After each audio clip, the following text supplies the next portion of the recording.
Hello friends, आप सभी का स्वागत है मेरे बीएड अड्डा चैनल पर। आज मैं आपको बीएड के ऑप्शनल पेपर जो आपकी हेल्थ एंड फिजिकल एजुकेशन है, स्वास्थ्य और शारीरिक शिक्षा, सेमेस्टर 4 के previous year MCQ question solve करवाने जा रहा हूं, जो कि आपकी बीबीएम की यूनिवर्सिटी के हैं। ये आपके 2021, 23, 20, 22, 19, 21, 18, 20, 17, 19, 16, 18 और 15, 17 के एमसीक्यू क्वेश्चन होंगे। इस क्वेश्चन जो कि बार बार पूछे जाने इससे प्रश्न वाले आते हैं और ये बेहद ही महत्वपूर्ण एमसीक्यू सेशन रहेगा आज के। तो आज के वीडियो के अंत तक बने रहिएगा। चलिए एक एक करके हम लोग आज के प्रीवियस ईयर क्वेश्चन देखते हैं।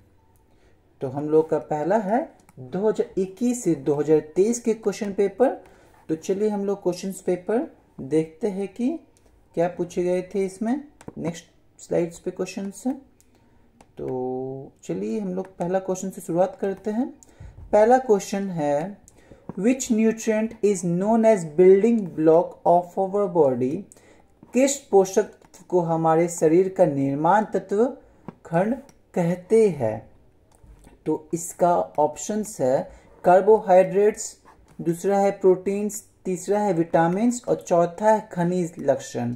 तो जैसा कि हम लोग जानते हैं विटामिन्स एंड मिनरल्स ये मिनिमम अमाउंट में चाहिए होती है हमारी, या फिर बोल सकते हैं ये माइक्रो अमाउंट में पाई जाती है, जो कि मेजर रोल नहीं अदा करती है। आपकी मेन जो होती है 3 मैक्रो वो आती है, उसमें कार्बोहाइड्रेट्स बोलते हैं या फिर हम इसको कार्ब्स भी बोलते हैं शॉर्ट फॉर्म में। फिर दूसरा होता है प्रोटीन्स एंड तीसरा होता है फैट्स। ये 3 इम्पोर्टेंट्स आपके बिल्डिंग ब्लॉक्स के हैं।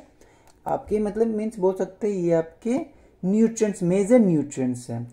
अब यहाँ पूछा गया building blocks of our body, तो इसका सही आंसर जो है प्रोटीन्स, क्योंकि प्रोटीन्स की मदद से ही जो मसल्स डेवलपमेंट होती है, मसल्स डेवलपमेंट या फिर आप बोल सकते हैं मसल्स की रिपेयरमेंट और फिर मसल्स के मेंटेनेंस का काम आपकी प्रोटीन कहती है।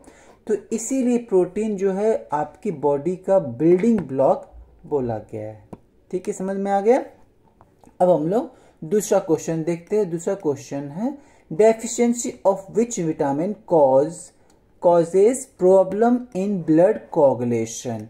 तो ब्लड, जैसे कि कोई घाव हो जाता है, मान लीजिए ये घाव होता है, तो यहाँ पे क्या होता है ब्लड जो है निकलने लगती है और कुछ देर के बाद ये एरिया जो है ब्लड के कारण ये हार्ड सरफेस बन जाता है। और आप ऐसे ऐसे पॉइंट देखेंगे जब आपके ब्लैक ये हो जाते हैं, तो ऐसे ऐसे आपको ये 3 टाइप्स के दिखेंगे। तो यही आपकी क्या है क्लॉटिंग फैक्टर्स होती है, जो कि आपकी क्या आती है विटामिन बताया जाता है। चलिए मैं ऑप्शन पहले देख लेता हूँ। विटामिन B2 पहली ऑप्शन है, दूसरी ऑप्शन है विटामिन के, तीसरी ऑप्शन है विटामिन C, चौथी ऑप्शन है विटामिन E। ठीक है, तो ये तो स्टेरिलिटी या फिर आपकी जो बोलते हैं स्किन के लिए विटामिन ज़्यादा महत्वपूर्ण होती है। विटामिन के जो है यही आपका ब्लीडिंग फैक्टर्स आपके हैं, तो कोगुलेशन में जो काम आती है क्लॉटिंग फैक्टर बोलते हैं, वो विटामिन के आती है। तो यहाँ तक समझ में आया विटामिन के इज द आंसर। अब नेक्स्ट क्वेश्चन देखते हैं, incubation period of measles is. तो इंक्यूबेशन पीरियड्स आपकी मीजल्स की क्या है, खसरा का उद्भव काल क्या है। तो चलिए ऑप्शन देखते हैं। पहला ऑप्शन है 7 to 14 days, second option is 0 to 2 days, third option is 2 to 8 days and the fourth is 6 to 18 days। अब मैं थोड़ा एवरेज की बात कर लेता हूँ। इसमें जो एवरेज होती है वो 10 to 12 days होती है और जो इंक्यूबेशन पीरियड होता है वो 7 से 14 days होती है। तो आप एवरेज भी देख सकते हैं, 7, 10 to 12 आ रहे हैं आपके एवरेज। तो अगर आप इसको एवरेज भी लेंगे तो आपकी कितनी आ जाएगी, आपकी 14 + 7/2 11 21/2, तो आपकी 10.5 आएगी। तो 10 लगभग आ रही है। तो आपकी आंसर जो इसकी है वो 7 to 14 डेज इसकी सही आंसर है। अब हम लोग अगले क्वेश्चन के ऊपर बढ़ेंगे। तो हम लोग का क्वेश्चन है, which type of pollution causes various respiratory disease. किस प्रकार का प्रदूषण विभिन्न श्वसन रोगों का कारण होता है। तो रेस्पिरेटरी डिजीज वैसे ही जो आपकी रेस्पिरेशंस में लंग्स या फिर वैसी बीमारी जो आपको लंग्स को अफेक्ट करे या फिर उससे रिलेटेड रेस्पिरेटरी जो पैसेज है ट्रैक है उसको अफेक्ट करे। तो पहला है लैंड पॉल्यूशन, भूमि प्रदूषण, तो ये आपका ऑप्शंस नहीं होंगे। दूसरा है नॉइस पॉल्यूशन, ध्वनि प्रदूषण। तीसरा है एयर पॉल्यूशन। चौथा है वाटर पॉल्यूशन। तो रेस्पिरेटरी जो है वो उसमें आपके वाटर पॉल्यूशन से नहीं होते हैं। नॉइस पॉल्यूशन तो आपके ईयर को प्रॉब्लम्स करती है, वो ध्वनि के कारण होती है। लैंड पॉल्यूशन पे अगर कोई लैंड पॉल्यूटेड हो गया तो उसे लैंड पॉल्यूशन बोलेंगे। तो ये जो रेस्पिरेटरी डिजीज के लिए होती है वो आपकी होती है क्या, एयर पॉल्यूशन। तो इसका सही आंसर है ऑप्शन थर्ड, एयर पॉल्यूशन। अब हम लोग अगला क्वेश्चन देखते हैं। अगला हम लोग का सवाल है, dash is a postural deformity in which upper part of spine trend abnormally forward. तो ऐसे पोस्चरल डिफॉर्मिटी जिसमें जो अपर, जैसे कि स्पाइन मान लीजिए ये स्पाइन है ऐसे, तो जो अपर स्पाइन है आपके, ये जो अपर स्पाइन आपको दिख रही है वो क्या होती है, एबनॉर्मली बेंड फॉरवर्ड, ये फॉरवर्ड बेंड हो जाती है, ऐसे हो जाती है ये। तो इसको क्या कहते हैं, वह आसन विकृत है जिसमें रीढ़ की हड्डियां का ऊपरी भाग असमान रूप से आगे झुक जाता है। तो पहला ऑप्शन है काइफोसिस, कुब्जता बोलते हैं। अगला ऑप्शन से हम लोग का लॉर्डोसिस जिसे हम अग्र कुब्जता कहते हैं। तीसरा स्कोलियोसिस जिसे हम पार्श्व कुब्जता कहते हैं। एंड चौथा है नन ऑफ दिस, इनमें से कोई नहीं।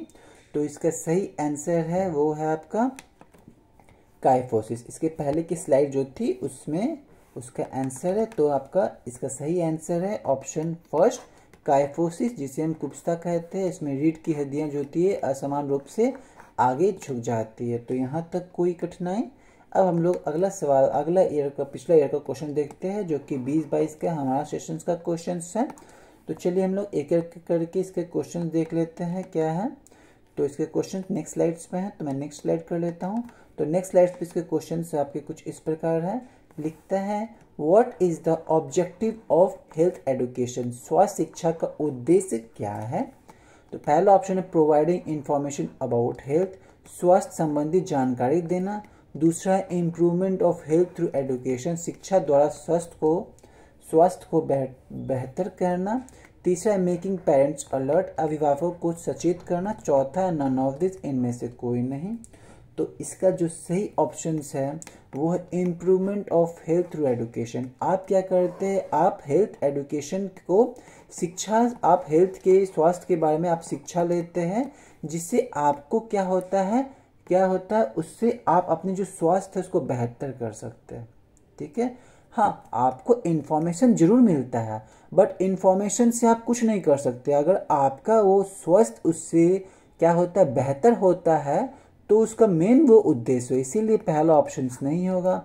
मेकिंग पेरेंट अलर्ट, आप पढ़ के भी, सुन के भी, देख के भी तो अलर्ट हो सकते हैं, बट इसका मेजर ऑब्जेक्टिव वो नहीं होता, आपको स्वस्थ बना सके, यही इसका मेन उद्देश्य है। तो इसका सही आंसर है ए का 2, improvement of health through education, शिक्षा द्वारा स्वास्थ्य को बेहतर करना। ठीक है, अब हम लोग इसके अगले क्वेश्चन देखते हैं। Which one is a water soluble vitamin. इनमें से कौन वाटर सॉल्युबल विटामिन है। तो ऑप्शन देखते हैं, विटामिन ए, सेकेंड है vitamin B, and third is vitamin E, and fourth is vitamin K. अब मैं इसमें आपको क्या एक ट्रिक बता देता हूँ। आपका क्वेश्चन जो पूछा गया है, चलिए मैं दिखा देता हूँ। क्वेश्चन पूछा गया है वाटर सॉल्युबल विटामिन, ठीक है, वाटर सॉल्युबल विटामिन।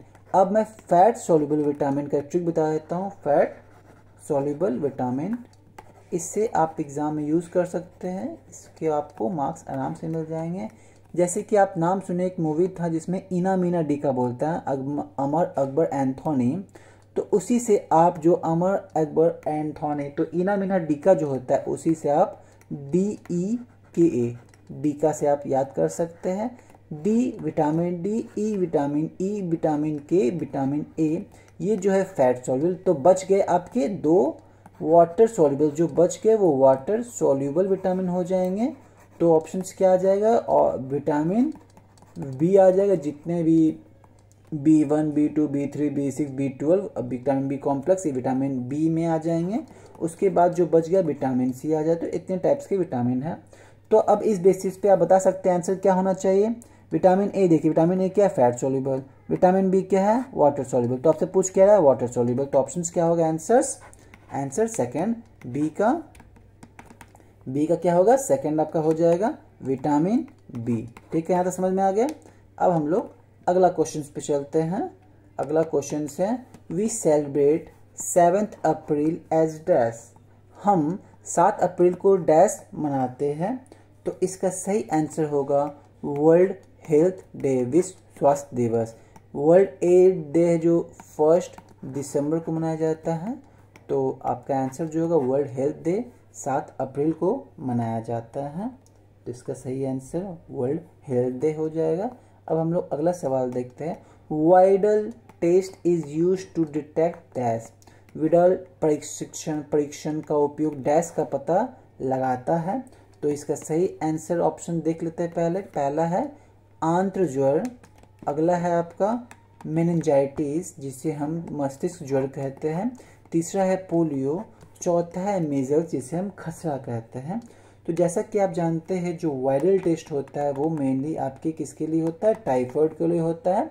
तो इसका सही वायरल टेस्ट जो होगा उसका वायरल टेस्ट का टाइफाइड आंत्र ज्वर इसका सही आंसर होगा। कोई कठिनाई आप लोग को तो आप अपने कमेंट के माध्यम से बता सकते हैं हमें। चलिए इसके बाद हम लोग क्वेश्चन देखते हैं। आपका dash is a factorial disease. तो BBMKU यूनिवर्सिटी में बहुत बार ऐसा हुआ है, BBMKU यूनिवर्सिटी में बहुत बार ऐसा हुआ है कि ऑप्शंस 3 दिए गए हैं, 5 MCQ की जगह 4 MCQ दिए गए हो, और मिस प्रिंट तो खासकर मिस प्रिंट अनलिमिटेड है। फिर आप बोल सकते ग्रामेटिकली तो भर के है, ग्रामेटिकली मिस्टेक्स। इसीलिए मैं बोल रहा हूँ क्योंकि इस क्वेश्चन में जो फैक्टरियल लिखा हुआ है वो गलत है। यहाँ पे क्या होना चाहिए, यहाँ पे बैक्टीरियल होना चाहिए, क्योंकि फैक्टरियल कुछ नहीं होता है। बैक्टीरियल होता है वायरस को वायरस बोल सकते हैं, प्रोटोजोअन्स होते हैं, ये सब क्या है आपके, फिर फंगल, ये सब माइक्रो ऑर्गेनिज्म है जो डिजीज कॉज करता है। ठीक है, तो आपकी क्या है, फैक्टरियल कुछ नहीं है, बैक्टीरियल यहाँ होगी। तो ऑप्शंस देख लेते हैं। पहला है ट्यूबरक्लोसिस, दूसरा है पोलियो, तीसरा है इन्फ्लुएंजा, चौथा है कोविड। ठीक है, तो जो पोलियो है वो पोलियो वायरस से होता है, इन्फ्लुएंजा भी इन्फ्लुएंजा वायरस से होता है, कोविड तो वैसे ही वायरस था। ठीक है, कोरोना वायरस खुद ही एक एक्यूट सीवियर रेस्पिरेटरी सिंड्रोम पहले सार्स में आते थे। ये तो कोविड-19 जो है वो वायरल डिजीज है। तो इसका सही आंसर हो जाएगा आपका ऑप्शन फर्स्ट, ट्यूबरक्लोसिस। ठीक है, यहाँ तक सब समझ में आ गया आपको। तो चलिए हम लोग अब बाद का क्वेश्चन देखते हैं। हम लोग 2019 से 2021 के क्वेश्चन जो कि आपके एग्जाम 2022 में हुए थे। तो पहला क्वेश्चन हम लोग पढ़ते हैं, इन्फेक्शियस डिजीज क्या है। तो ऑप्शन हम लोग पढ़ते हैं, संक्रामक रोग है, पहला है कैंसर, दूसरा है हाई ब्लड प्रेशर उच्च रक्तदाब, तीसरा है मलेरिया, चौथा है डायबिटीज जिसे हम मधुमेह कहते हैं। तो आपका इसका सही आंसर जो होगा, क्योंकि इसमें पूछा गया है आपका क्वेश्चन क्या है कि आपकी जो डिजीज है आपके इन्फेक्शियस डिजीज इनमें से कौन से हैं। तो इसकी जो इन्फेक्शियस डिजीज है वो आपकी मलेरिया है, जिससे जो आपका प्लाज्मोडियम से होता है। ठीक है, प्लाज्मोडियम के थ्रू होता है, ये एक प्रोटोजोअन्स है। ये मलेरिया कॉजिंग एजेंट एक वेक्टर के थ्रू होता है, जिसे हम फीमेल एनोफिलीज मॉस्किटो कहते हैं। कौन सी है ये, आपकी फीमेल है। ठीक है, यहाँ तक कोई दिक्कत कोई कठिनाई। दी कैंसर में क्या होता है, अनवांटेड ग्रोथ होता है, अनवांटेड सेल ग्रोथ होता है, जो बहुत सारे फैक्टर्स आपके अनवांटेड सेल ग्रोथ में बहुत सारे फैक्टर्स होते हैं वो अपना अपना आपा खो देते हैं, जिसके कारण अनवांटेड सेल ग्रोथ होता है। High blood pressure is not a disease, it's आपके ब्लड प्रेशर जो होते हैं, प्रेशर्स जो होते हैं ब्लड में, वो इंक्रीज हो जाता है और डिक्रीज हो जाता है। Diabetes is a disease of a, आप बोल सकते हैं जो शुगर लेवल होता है उसमें वो बढ़ जाता है, जिसे मधुमेह कहते हैं। तो इसका सही आंसर है ऑप्शन क्या है, ऑप्शन थर्ड, मलेरिया। ठीक है, अब अगला सवाल देखते हैं हम लोग। How many energy 1 gram of fat, 1 ग्राम वसा से कितनी ऊर्जा मिलती है? तो इसका सही आंसर ऑप्शन पहले देखते हैं। 12 कैलोरी, 8 कैलोरी, 9.1 कैलोरीज और 18 कैलोरीज। तो इसका सही आंसर है 9.1 कैलोरीज। ठीक है, तो third option is A right one, B का 9.1 बी। अब अगला हम लोग देखते हैं। Whose responsibility is to develop physical education at the national level. तो जो शिक्षा होती है आपकी शारीरिक शिक्षा, उसमें किसकी जिम्मेदारी होती है? शारीरिक शिक्षा को राष्ट्रीय स्तर पर विकसित करने का उत्तरदायित्व किसका होता है? पहला है स्टेट गवर्नमेंट, राज्य सरकार। दूसरा है एससीआई, जिसे हम बोलते हैं क्या, स्पोर्ट्स अथॉरिटी ऑफ इंडिया। ठीक है, यहाँ तक समझ में आया। अगला है सेंट्रल गवर्नमेंट, केंद्र सरकार। उसके बाद स्पोर्ट्स काउंसिल, खेल परिषद। तो इसका सही जो आंसर है वो स्टेट गवर्नमेंट का ये जिम्मेदारी है कि वो उसको विकसित करने, नेशनल लेवल तक विकसित करने के लिए वो जिम्मेदार है। तो यहाँ तक कोई दिक्कत, आपको कोई भी डाउट्स हो तो आप हमें कमेंट के माध्यम से बता सकते हैं। अब अगला क्वेश्चन है, which of the following is not a source of proteins. निम्नलिखित में से कौन सा प्रोटीन का स्रोत नहीं है? पहला एग, अंडा। दूसरा मीट, मांस। तीसरा एडिबल ऑयल, खाद्य तेल। चौथा है मिल्क और दूध। तो इसका सही आंसर जो होगा, ये देखिए प्रोटीन का पूछा गया है। ठीक है, तो जैसे हम लोग जानते हैं कि एग में बहुत ज़्यादा प्रोटीन है, मीट में भी प्रोटीन है, मिल्क में भी प्रोटीन है। तो जो नहीं है वो edible oil. Edible oil is not the source of protein, जो कि आपके प्रोटीन का स्रोत नहीं है। तो यहाँ तक समझ में आया। अब हम लोग अगला क्वेश्चन देखते हैं। अगला क्वेश्चन है हमारा, what does the abbreviation HIV stand for? संक्षेपाक्षर HIV का क्या अभिप्राय है? Human immune direct virus, human immune direct virus. दूसरा है ह्यूमन इम्यूनो डेफिशिएंसी वायरस। तीसरा है ह्यूमन इम्यूनो ट्रांसमिशन वायरस। चौथा है ह्यूमन इम्यूनो वायरस। तो HIV, जैसे कि आप ये मत समझ लीजिएगा एक एक वर्ड है तो एक एक अल्फ़ाबेट हो, जैसे कि आप बना सकते हैं ह्यूमन इम्यूनो वायरस, तो उसमें आप ये ऑप्शन लगा दीजिए जो कि गलत है। जबकि है क्या, ह्यूमन इम्यूनो डेफिशिएंसी वायरस।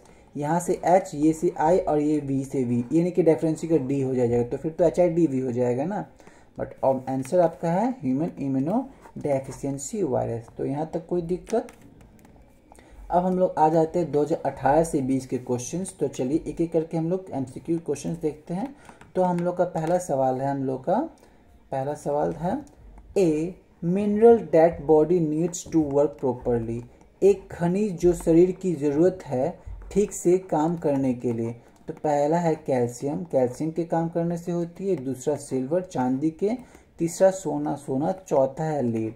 तो जैसा कि आपको पता है लीड डिजीज कॉज करता है। सिल्वर और गोल्ड माइक्रो न्यूट्रिएंट्स है जो हमारे बॉडी के लिए आवश्यक नहीं है। तो इसका सही आंसर हो जाना चाहिए कैल्शियम। कैल्शियम से हम लोग को पता है कि हम लोग के बोन्स डेवलपमेंट होती है, टीथ का डेवलपमेंट जो कैल्शियम और फॉस्फोरस के थ्रू होती है। तो calcium is a major important and need to work properly. तो इसका सही आंसर है फर्स्ट का ए, कैल्शियम हो जाएगा। अब हम लोग अगला सवाल देखते हैं।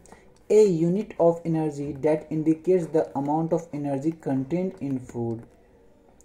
ऊर्जा की एक इकाई जो इंगित करता है भोजन में निहित ऊर्जा की मात्रा में। तो इसके ऑप्शंस चलिए हम लोग देख लेते हैं। पहला है लेवल।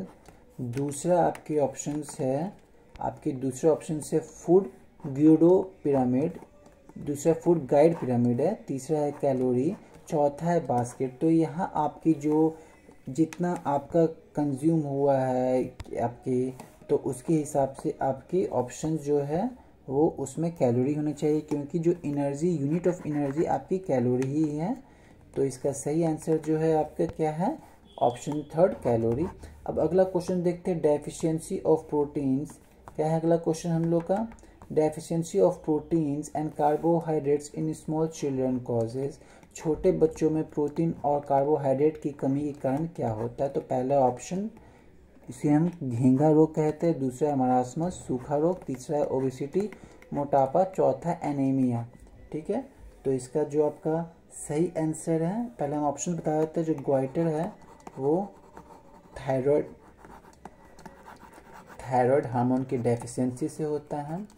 ओबेसिटी एक मोटापा है जिसे हम फैट्स खाने से हम लोग का बॉडी मोटा हो जाता है। एनीमिया में क्या होता है, हमारी जो हीमोग्लोबिन है वो बनना कम हो जाती है, हीमोग्लोबिन डेफिशिएंसी होने लगती है एनीमिया में, जो कि हम लेडी स्कूल सरकारी स्कूल में क्या होते हैं आयरन टैबलेट्स दिए जाते हैं, या फिर आप बोल सकते हैं फॉलिक एसिड के टैबलेट्स दिए जाते हैं मेनली फीमेल्स को, जिसके कारण उनका हीमोग्लोबिन है वो उसकी मात्रा बढ़ सके। तो ऑप्शन तीनों मैंने बता दिया, तो इसका सही आंसर जो होगा मरासमस, क्योंकि यही डेफिशिएंसी प्रोटीन और क्वासिलोकर को स्मॉल बच्चों में कॉज होता है, अगर आपकी प्रोटीन और कार्बोहाइड्रेट्स की कमी हो जाती है। तो option second marasmus is the right answer. अब हम लोग अगला क्वेश्चन देखते हैं। तो अगला क्वेश्चन है हम लोग का green house gases is, green house gas है, पहला है नाइट्रोजन, दूसरा है ऑक्सीजन, तीसरा है मीथेन, चौथा है कार्बोहाइड्रेट्स। तो चलिए, आप लोग को लग रहा होगा कि मीथेन है, बट ये ग्रीन हाउस गैसेस मीथेन नहीं है, इसका आंसर होगा कार्बन डाइऑक्साइड। अब देखिए, जो ग्रीन हाउस गैसेज में परसेंटेज है वो CO2 का 60% है, मेजर कंट्रीब्यूटर है। मीथेन जिसे CH4 कहते हैं वो 20% है। उसके बाद क्लोरोफ्लोरोकार्बन आते हैं 14% है। उसके बाद नाइट्रोजन जो है आपके N2O जो नाइट्रोजन डाइऑक्साइड वो है आपका 6%। तो आप देख सकते हैं कि मेजर जो आपका ग्रीन हाउस गैसेज है वो क्या है, कार्बन डाइऑक्साइड 60%। तो ऑप्शन इसका फोर्थ ऑप्शन सही है। ठीक है, अगर आपको कोई डाउट होगा तो आप कमेंट के माध्यम से हमें संपर्क कर सकते हैं। अब अगला क्वेश्चन है what do you do for small cut, आप छोटे कट के लिए क्या करते हैं? पहला है wash with soap and water cover with sterile bandage, साबुन और पानी से धो ले, बांध पट्टी के साथ कवर कर लें। उसके बाद only cover with sterile bandage, एक बोध पट्टी के साथ ही कवर कर लें। अगला हम लोग का ऑप्शन है clean the wound with cotton, घाव को रुई साफ करते हैं। चौथा नन ऑफ दिस, इनमें से कोई नहीं। तो जो हम लोग का ऑप्शन है उसके बेसिस पे मैं बता रहा हूँ कि ऑप्शंस को आप फॉलो कर सकते हैं। तो इसका जो सही आंसर, अगर कोई भी छोटा सा भी कट लग जाए तो हम लोग को करना क्या चाहिए, वॉश करना चाहिए साबुन के साथ, पानी के साथ, और उसे स्टेराइल बैंडेज से कवर कर लेना चाहिए। ठीक है, क्योंकि आपकी जो वुंड है उसे क्लीन करना होना चाहिए कॉटन से और नॉट ए सॉल्यूशन। तो मैं इसके बारे में थोड़ा लिख भी देता हूँ जिससे आपको समझ में आ जाएगा। तो ऑप्शंस जो है उसमें आपको बताया पहले wash with soap and water, cover with sterile bandage. ठीक है, स्टेराइल बैंडेज। उसके बाद आता है आपका क्या, क्लीन द वुंड, जो घाव है उसे साफ करना होता है। विथ किससे आप साफ कर सकते हैं, कॉटन से, जो कॉटन होती है उसे साफ कर सकते हैं। और नॉट द सॉल्यूशन से आपको साफ नहीं करना है। एंड अलोंग विथ इट, और उसके साथ उसे ज़रूरत पड़ती है किस चीज़ की, आप उसके साथ जो एंटीसेप्टिक होते हैं, एंटीसेप्टिक लिक्विड्स होती है। इसके लिए एग्जांपल मैं बता सकता हूँ, आप डिटॉल घर पे यूज़ करते होगे, डिटॉल, या फिर आप सेवलॉन यूज़ करते होगे, कटे हुए घाव पर आप मलहम लगा सकते हैं, ये एंटीसेप्टिक हो जाते हैं। तो समझ में आ गई होगी आपको क्या है। तो इसका सही आंसर है option first, wash with soap and water cover with sterile bandage. तो यहाँ तक समझ में आ गया। अब चलिए हम लोग अगला देखते हैं। हम लोग अगला क्वेश्चन हम लोग का है VBU के अब बताते हैं, जो 2017 से 18 से BBMQ समय नहीं बना था, तो उसके सारे BBMQ जो जितने भी कॉलेज थे जो VBMQ के अंदर नहीं आते थे, क्योंकि उस टाइम यूनिवर्सिटी नहीं बना था, वो VBU के अंदर आते थे। तो चलिए हम लोग एक एक करके इसके क्वेश्चन भी देख लेते हैं। तो हम लोग का पहला क्वेश्चन है, हम लोग का पहला है blood circulation was discovered by, रक्त परिवहन का आविष्कार किया गया। तो किसने किया? पहला एडवर्ड जेनर। ठीक है, अब हम दूसरा देखते हैं ऑप्शंस। हमारा दूसरा ऑप्शन है अलेक्जेंडर फ्लेमिंग, तीसरा है विलियम हार्वे और चौथा है न्यूटन। ठीक है, तो अब बता देता हूँ जो आपकी एक एक करके मैं सबके बारे में बताता हूँ। न्यूटन जो है ये गुरुत्वाकर्षण जिसे हम ग्रेविटेशंस कहते हैं, उन्होंने वो दिया था। दूसरा है आपका क्या है? विलियम हार्वे, तो विलियम हार्वे ने ही दिया था आपका ब्लड सर्कुलेशन दिया था। ठीक है, अलेक्जेंडर फ्लेमिंग जो है आपके, अलेक्जेंडर फ्लेमिंग आपकी पेनिसिलिन जो एंटीबायोटिक है उनका क्या है? डिस्कवर किया था, रैंडमली डिस्कवर्ड हो गया था आपके पेनिसिलिन। अब इसमें एडवर्ड जेनर है, तो एडवर्ड जेनर जो है ये एडवर्ड जेनर ने क्या डिस्कवर किया था आपको ये याद रखना है क्योंकि ये क्वेश्चन पूछे जा रहे हैं। स्मॉल पॉक्स के जो वैक्सीन है उसको एडवर्ड जेनर ने डिस्कवर किया। तो क्वेश्चन पूछा है blood circulation was discovered by, तो इसका आंसर जो है मैंने बता दिया क्या है इसका आंसर। इसका आंसर थर्ड है विलियम हार्वे। अगला क्वेश्चन से हमारा इम्पोर्टेंस ऑफ हेल्थ एजुकेशन, स्वास्थ्य शिक्षा का महत्व है। पहला न्यूट्रिशन ऑफ पुपिल्स, छात्रों की पौष्टिकता। दूसरा फर्स्ट एड ट्रीटमेंट, प्राथमिक उपचार। तीसरा है टीचर पुपिल रिलेशनशिप, शिक्षक छात्र संबंध। चौथा नन ऑफ दिस, इनमें से कोई नहीं। ठीक है, तो देखिए इस क्वेश्चन का आंसर मैं नहीं बता सकता हूँ क्योंकि देखिए इम्पोर्टेंस पूछा गया है हेल्थ एजुकेशन का, तो जो पुपिल्स का न्यूट्रिशंस है ना वो भी आपका महत्व रखता है हेल्थ एजुकेशन के लिए, क्योंकि न्यूट्रिशंस भी आपके हेल्थ एजुकेशन का एक पार्ट है जिसमें आप न्यूट्रिशन पढ़ते हैं, आप जिसमें आप बैलेंस डाइट पढ़ते हो। तो अगर न्यूट्रिशंस नहीं होगा, बैलेंस डाइट नहीं होगा तो आप कितने भी एक्सरसाइज कर ले आपका बॉडी फिट नहीं रहेगा। दूसरा फर्स्ट एड ट्रीटमेंट, अगर कोई भी चीज़ आपकी बॉडी में कुछ भी होता है तो आप पहला उपचार फर्स्ट एड ही देते हो। तो ये भी आपके हेल्थ एजुकेशंस का, अगर आपके पास ज्ञान नहीं रहेगा, अचानक से आपका कुछ भी कट छट जाएगा, आपको पता नहीं होगा तो आप जैसे तैसे लेके आ जाएंगे, तो ये भी इम्पोर्टेंट है। उसके बाद टीचर पुपिल रिलेशनशिप, मैं टीचर पुपिल रिलेशनशिप को एक हेल्थ एजुकेशन भी जो है ना वो टीचर और पुपिल के बीच में संबंध बनाता है।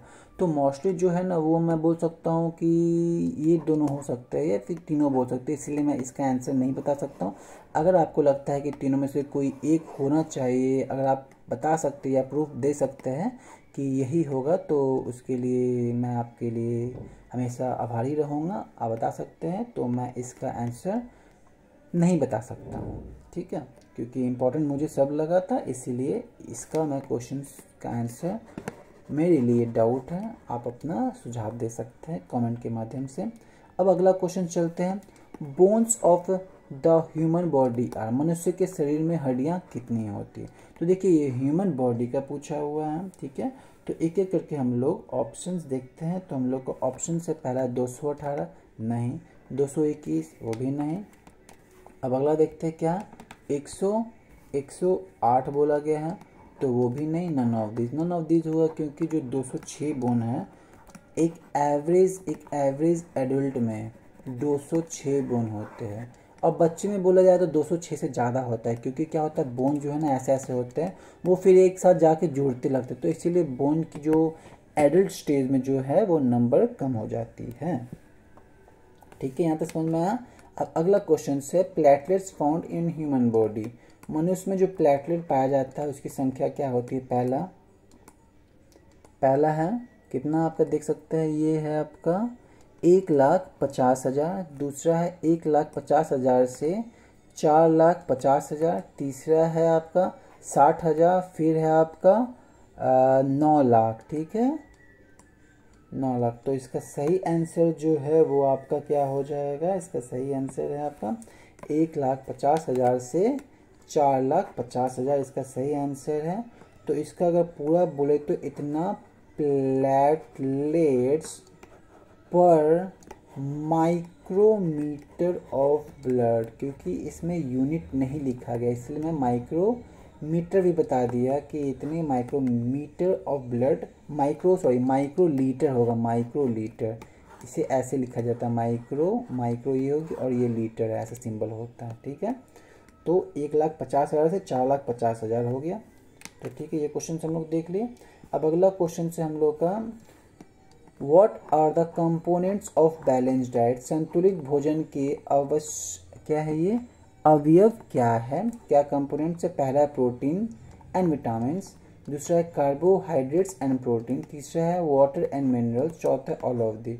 तो जैसा कि मैंने बताया कि कंपोनेंट जो होता है वो सब होते हैं, चाहे आपके माइक्रो में हो या मैक्रो में है, वो सभी आपके इंपॉर्टेंट होते हैं। तो इसमें है ऑल ऑफ दीज होगा, carbohydrates, protein, vitamins, waters, minerals, everything is included in it. तो इसका सही answer option D, all of these, इनमें से सभी। अब हम लोग क्वेश्चन देखते हैं। ये क्वेश्चन हमारा 2016 से 18 के रिव्यू के हैं। तो हम लोग पहला क्वेश्चन देखते हैं। पहला हमारा क्वेश्चन है hypermetropia is associated with, hypermetropia संबंध है। तो चलिए हम लोग ऑप्शन देखते हैं किससे संबंध है। ऑप्शन कंडीशन देखते हैं। A vision condition in which nearby objects are blurry, दृष्टि की स्थिति जिसमें नज़दीक की वस्तुएं धुंधली दिखती हैं। दूसरा है a vision condition in which far objects are blurry, दृष्टि जिसमें दूर की वस्तुएं धुंधली दिखती है। और तीसरा है बोथ 1 and 2, दोनों 1 और 2। और चौथा ऑप्शन है आपके पास नन ऑफ दिस, इनमें से कोई नहीं, ठीक है। तो इसका सही आंसर हो जाएगा first, a vision condition in which nearby objects are blurry. That means near blurry है, तो जो डिस्टेंट है, डिस्टेंट ऑब्जेक्ट है वो उसको क्लियरली कह सकते, क्लियरली विजिबल है, वो दूर की चीज़ को वो अच्छे से देख सकता है।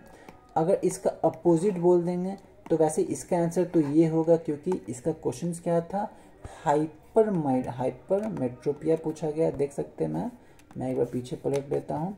देखिए यहाँ पूछा गया है हाइपरमेट्रोपिया, ठीक है, हाइपरमेट्रोपिया पूछा गया है। तो इसका क्या है आपको कि जो नियर बाय डिस्टेंस है वो ब्लरी दिखेगा, दूर अच्छा से दिखेगा। तो हाइपरमेट्रोपिया, वही मायोपिया पूछ देता है, मायोपिया, तो मायोपिया में क्या बोल सकते हैं, नियर बाय ऑब्जेक्ट जो है वो क्लियरली विजिबल होगा, अच्छे से दिखाई देगा। वहीं आपके जो डिस्टेंट है, जो दूर के ऑब्जेक्ट्स होते हैं वो आपको ब्लरी धुंधला दिखाई देगा, ठीक है। यहाँ तक समझ में आ गया। अब चलते हैं हम लोग अगले सवाल के ऊपर। अगला सवाल है, एक मिनट, थोड़ा लगता है आगे आ गया। हाँ चलिए हम लोग देखते हैं इस पे क्या है। इस पे ही सवाल था अगला हम लोग का, हु डिस्कवर्ड पेनिसिलिन, पेनिसिलिन का आविष्कार किसने किया था। तो पेनिसिलिन का जो आविष्कार है वो ऑप्शंस मैं देखता हूँ। पहले अलेक्जेंडर फ्लेमिंग, दूसरा है लुईस पाश्चर, ठीक है, लुईस पाश्चर, तीसरा है आपका एडवर्ड जीनर, चौथा है नन ऑफ दी। तो जैसे मैंने बताया एडवर्ड जीनर ने जो है स्मॉल पॉक्स के वैक्सीन को बनाया था, तो ये ऑप्शन ही बता दिया।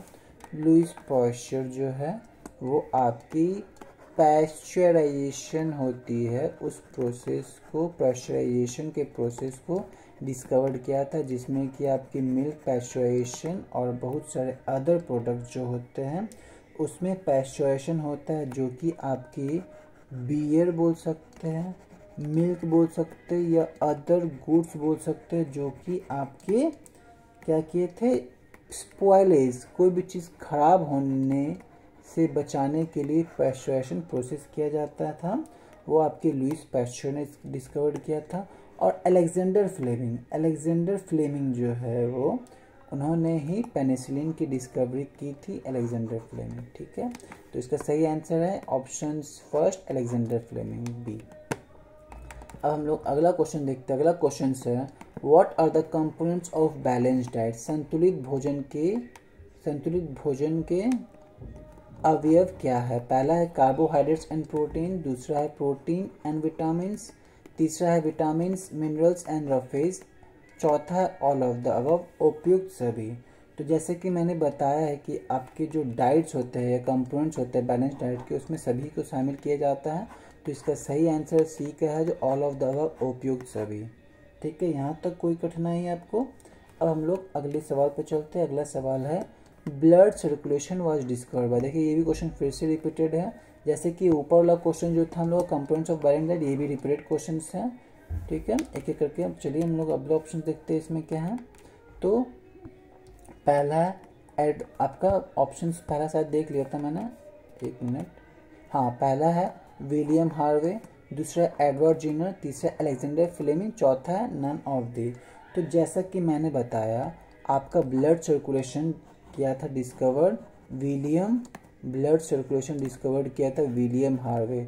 दूसरा क्या थे एडवर्ड जिनर, जैसे कि मैंने पहले भी बताया है, एडवर्ड जिनर ने स्मॉल पॉक्स के वैक्सीन को डिस्कवर किया था अलेक्जेंडर फ्लेमिंग। तो अलेक्जेंडर फ्लेमिंग का भी मैंने पहले बताया था कि क्या, जो कि पेनिसिलिन जिसे हम एंटीबायोटिक कहते हैं, उनकी डिस्कवरी, एंटीबायोटिक कहते हैं, उनकी डिस्कवरी क्या अलेक्जेंडर फ्लेमिंग ने की थी। तो हम लोग से ब्लड सर्कुलेशन पूछा था, तो इसका सही आंसर हो जाएगा ऑप्शन फर्स्ट विलियम हार्वे। तो कोई दिक्कत यहाँ तक? अब हम लोग अगला सवाल पढ़ते हैं। Diarrhoea is a disease related with, दस्त बीमारी संबंध है।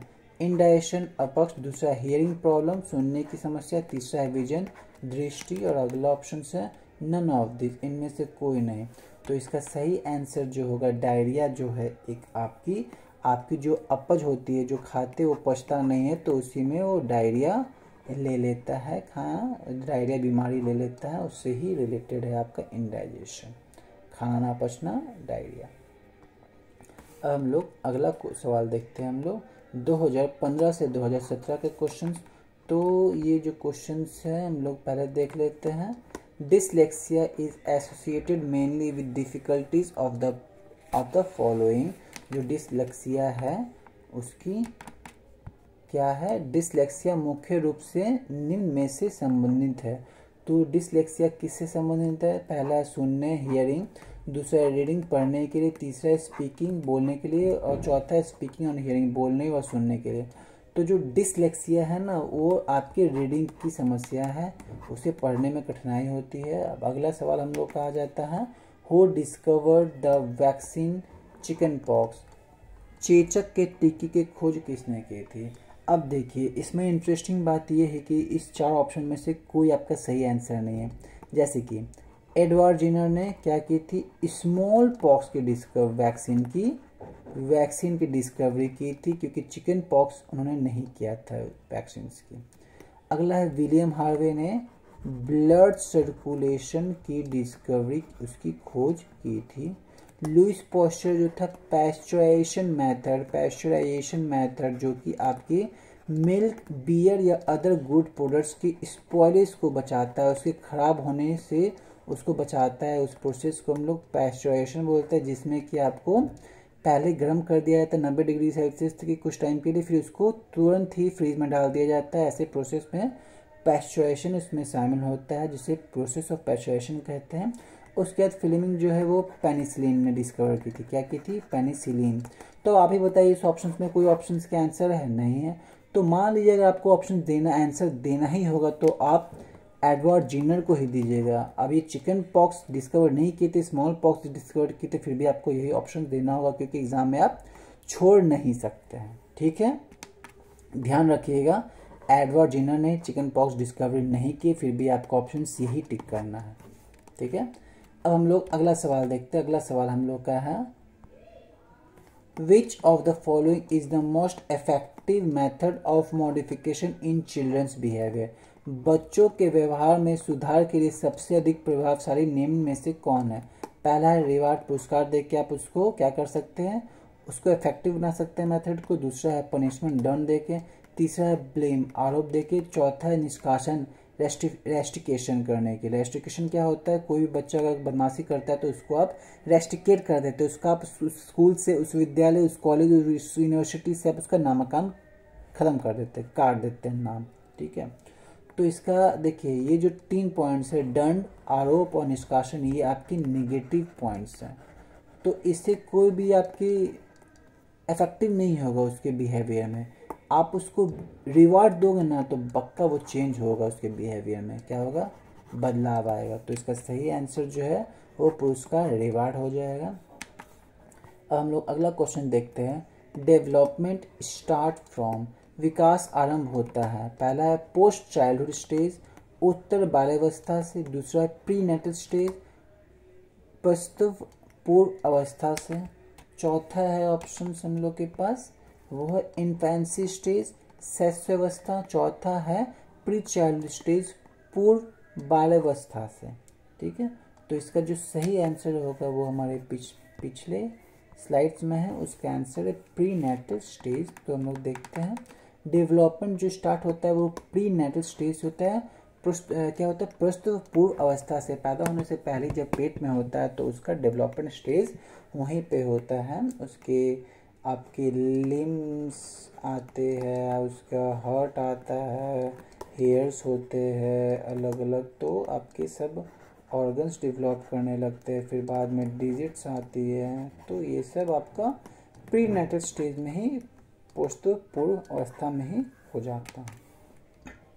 अब हम लोग अगला क्वेश्चन देखते हैं। हम लोग का अगला क्वेश्चन है what do you mean by mid day meal. मध्याह्न भोजन से आप क्या समझते हैं? तो the lunch of the afternoon, दोपहर का भोजन। दूसरा है pulse rice bread full meal, दाल चावल रोटी पूरा भोजन। चौथा है तीसरा ऑप्शन है full time schools mid day meal, विद्यालय में पूरे समय के बीच मध्याह्न भोजन। चौथा है नन ऑफ दिस, इनमें से कोई नहीं।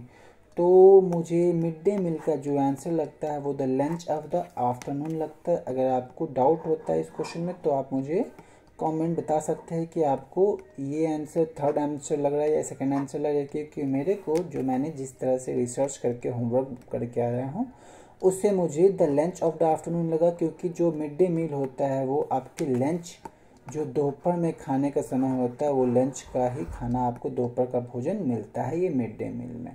ठीक है, अब ये पल्स राइस ब्रेड अगर फुल मील, ये मील जो है ये तो आपका ये क्या होगा, मील के जो है ये आइटम्स हो गए, आपको भोजन में क्या मिल रहा है ये फूड आइटम्स हो गए। ठीक है, अब फुल टाइम दिन भर तो मध्यम भोजन तो नहीं मिलता है वो आपके, तो इसीलिए इसका आंसर जो है मुझे द लंच आफ्टर आफ्टरनून लगता है। अगर आपको लगता है कि आंसर नहीं होगा तो आप मुझे कमेंट्स के माध्यम से मुझसे संपर्क कर सकते हैं और अपनी राय दे सकते हैं। ठीक है, तो आज का लेक्चर यहीं समाप्त होता है। अगर वीडियो आपको थोड़ा सा भी अच्छा लगे तो प्लीज़ लाइक करें, जिससे मुझे अच्छा लगेगा और मैं आगे की वीडियो और अच्छी तरह से लाने की कोशिश करूँगा और मेहनत करूँगा। आपको वीडियो थोड़ा सा भी अच्छा लगे तो आप कमेंट्स करके बता सकते हैं, क्योंकि प्रोत्साहित करना सबसे बड़ा काम होता है। अगर आप किसी को प्रोत्साहित कर देते तो उसमें जो करने की क्षमता होती है वो ज़्यादा हो जाती है। अगर आपने सब्सक्राइब नहीं किया तो प्लीज़ हमारा चैनल सब्सक्राइब कर ले और अपने दोस्तों के साथ शेयर करना ना भूलें। इससे आपका ख्याल के साथ साथ आप दूसरों का ख्याल रख सकते हैं।